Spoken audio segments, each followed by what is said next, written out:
हम लोग मौजूद हैं समस्तीपुर शहर के एरोमा क्लासेज में। एरोमा क्लासेज शहर के ताजपुर रोड स्थित सीपीएस स्कूल के नज़दीक है और हमारे साथ एक साइंटिस्ट हैं जिसे वैज्ञानिक कहा जाता है। बचपन से हम लोगों ने देखा है कि वैज्ञानिक शब्द से बड़ा तालमेल रहा है।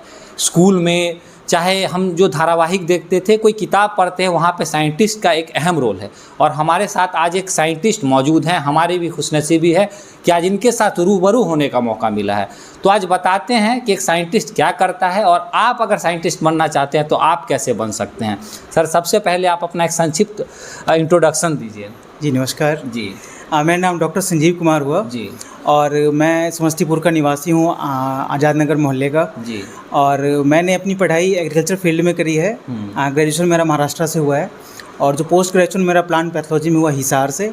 और जो मेरा जो डॉक्टरेट है वो मैंने जो एग्रीकल्चर का जो सर्वोत्तम संस्थान है भारतीय IRI जो बोलते हैं, इंडियन एग्रीकल्चर रिसर्च इंस्टीट्यूट, मैंने वहाँ से करी है। और जो मेरा जो रिसर्च फील्ड है, जो स्पेशलाइजेशन है, बैक्टीरियोलॉजी में रहा है। और एग्रीकल्चर फील्ड में अगर बात करें तो जो नेट का जो एग्ज़ाम होता है, UGC नेट, हाँ UGC नेट या जो ECSI या ASRB नेट, तो ये नेट है, इसको आप क्वालिफाई करना ज़रूरी होता है। तो जो मिनिमम क्वालिफिकेशन है साइंटिस्ट बनने के लिए तो वो नेट का होता है। और एक बॉडी है जो मिनिस्ट्री ऑफ एग्रीकल्चर के अंडर आती है, ASRB, agricultural scientist recruitment board. तो वो टाइम टू टाइम अपना वैकेंसी निकालती है जिसमें सीट्स लिमिटेड होते हैं। तो उसके लिए आपको क्वालिफाई करना पड़ता है। आप क्वालिफाई करते हैं तो मतलब देश में लगभग 100 से ज़्यादा संस्थान हैं जो रिसर्च इंस्टीट्यूट है, तो उसमें आपको फिर काम करने का चयन हो सकता है। जी बिल्कुल बिल्कुल। तो वहाँ पर आप फिर सेलेक्टेड होते हैं, फिर आपका वहाँ पर सिलेक्शन होता है, फिर आप काम कर सकते हैं वहाँ पर। अच्छा सर, बचपन से साइंटिस्ट बनने का ही सपना था या एक कहते हैं कि कहीं ना कहीं जीवन में बदलाव आता है, फिर लोग एक और दिशा की ओर जाता है, तो बचपन से क्या सपना था और आज आप साइंटिस्ट हैं, तो दोनों में क्या कुछ अंतर नज़र आता है? देखिए, बिहार बैकग्राउंड से हैं तो हमेशा ये रहता है कि जो माता पिता का सपना रहता है कि मेरा बेटा अच्छा करे, डॉक्टर बने, इंजीनियर बने, और इसी सोच में हमने बायोलॉजी लिया।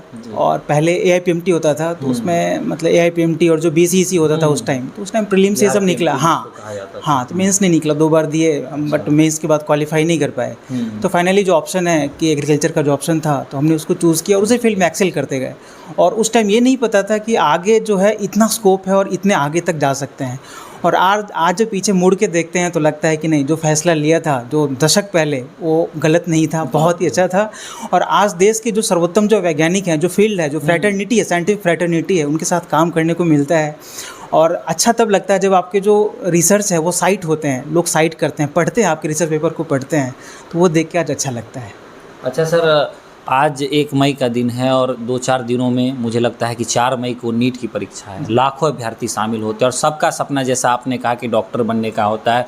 हर विद्यार्थी जब बायोलॉजी लेता है तो कहीं ना कहीं मेडिकल फील्ड से जुड़ना उसका सपना होता है और सीट काफ़ी लिमिटेड है।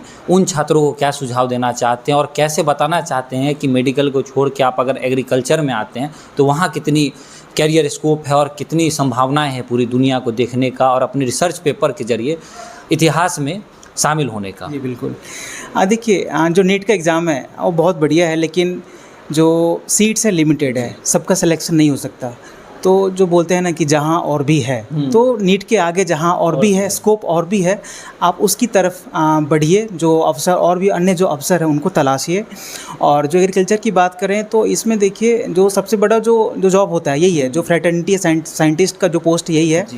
और इसमें क्या होता है कि अगर आप मतलब चयनित हो जाते हैं साइंटिस्ट की पोस्ट पे, तो आगे आप किसी इंस्टीट्यूट के VC बन सकते हैं, डायरेक्टर बन सकते हैं, DG बन सकते हैं, जो हमारे महानिदेशक होते हैं ICAR के, तो वो आप बन सकते हैं।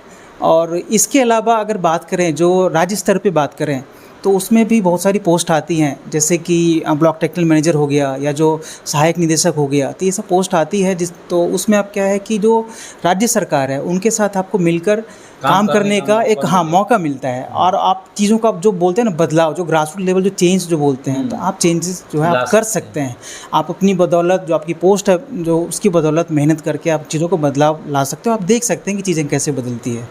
अच्छा सर, अभी आप साइंटिस्ट, और शायद ये पहली बार है कि मेरी भी मुलाकात किसी साइंटिस्ट से हुई, तो कैसा अनुभव होता है एक साइंटिस्ट होने का? और बचपन से आपने तो एक पूरी जर्नी देखी, आपने एजुकेशनल जर्नी देखी और यहाँ तक पहुँचे, इस मुकाम पर पहुँचे आज, तो आपको कैसा एक अनुभव होता है कि एक वैज्ञानिक बन के, क्योंकि बचपन से हम लोग किताबों में पढ़े हैं वैज्ञानिक, हर क्लास में हज़ारों बार ये शब्द इस्तेमाल होता है, तो कैसा अनुभव होता है, एक दिनचर्या आपकी कैसी होती है और कैसा लगता है काम करके?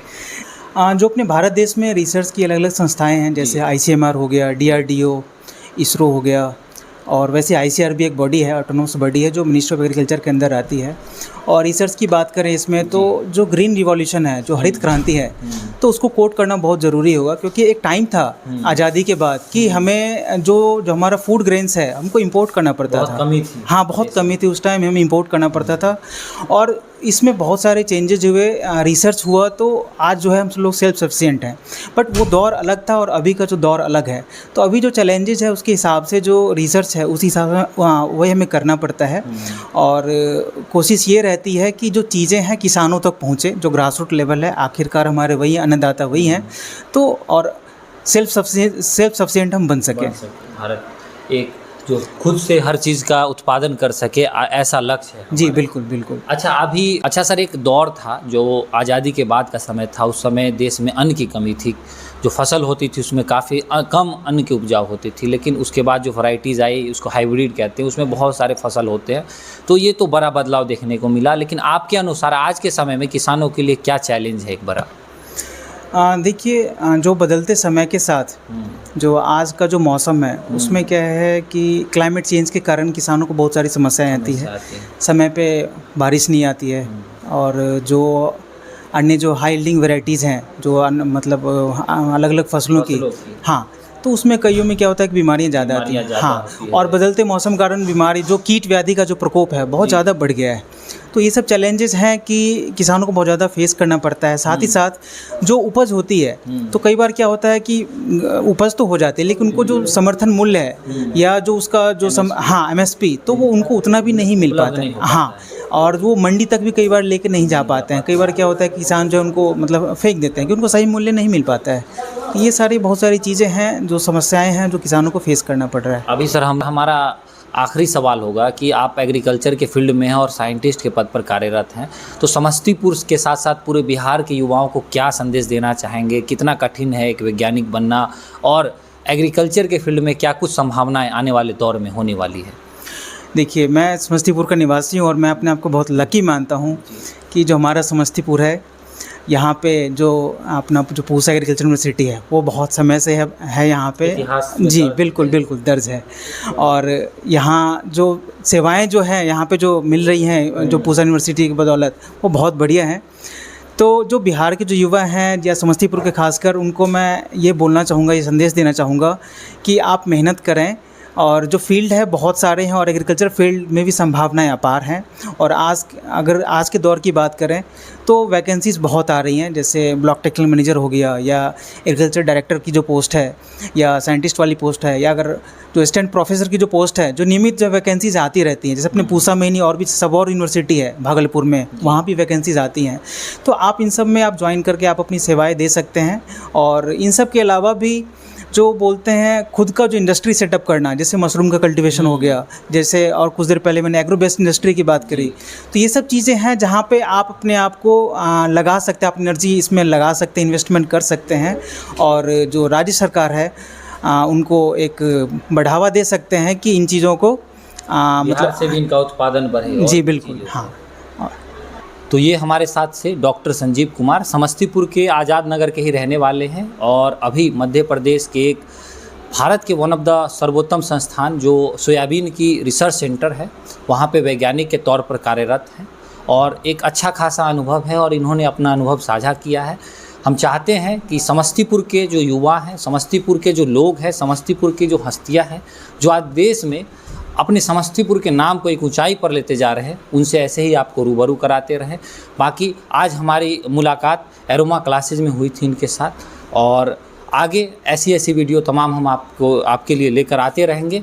बाकी अगर आप समस्तीपुर से हैं और जनरल कंपटीशन, सरकारी नौकरी या किसी भी फील्ड में एक अच्छे कैरियर की तलाश कर रहे हैं, तो आप समस्तीपुर शहर के एरोमा क्लासेज में ये तैयारी कर सकते हैं। ताजपुर रोड में CPS स्कूल के पास एरोमा क्लासेज की कोचिंग है। इसका जो मोबाइल नंबर है वो वीडियो के डिस्क्रिप्शन में आपको मिल जाएगा।